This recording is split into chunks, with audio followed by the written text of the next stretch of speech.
my channel Angelic Hasini. Hope you all are doing great and awesome.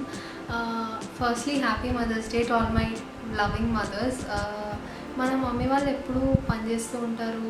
ఏదన్నా ఏం cook చేయమన్నా వాళ్ళు cook చేస్తారు, ఏం అడిగినా చేస్తారు. ఒకవేళ తక్కువ ఉందనుకోండి మన కోసం పక్కకు పెడతారు, కానీ వాళ్ళు తినరు, మన కోసమే పక్కకు పెడతారు. వాళ్ళు తినకపోతే వాళ్ళకి ఎనర్జీ రాదు, ఎప్పుడు స్పెషల్ చేస్తూ ఉంటారు.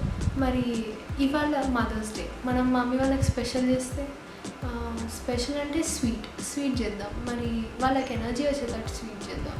స్వీట్ చేయాలంటే మనకి డ్రై ఫ్రూట్స్ లడ్డు చేస్తే బాగుంటుందని నా ఫీలింగ్. సో డ్రై ఫ్రూట్స్ లడ్డూలో కాజు లడ్డు చేద్దాం. సో చాలా ఈజీ. మళ్ళీ మనం ఏమైనా స్పెషల్ చేసి అసలు మనం గిఫ్ట్ ఇవ్వడమే వాళ్ళకి చాలా హ్యాపీనెస్. ఒకవేళ మనంతటా మనం మన చేతులతో చేసిస్తే వాళ్ళకి ఇంకో పెద్ద హ్యాపీనెస్. చాలా నా పిల్లలు నాకు చేసిచ్చారనే హ్యాపీనెస్ ఉంటుంది. సో చేసిద్దాం వాళ్ళకి. సో చాలా ఈజీ డ్రై ఫ్రూట్స్ లడ్డు. ఒక 5 to 10 minutes పడుతుంది. So let's do it. So without any further do, let's get started.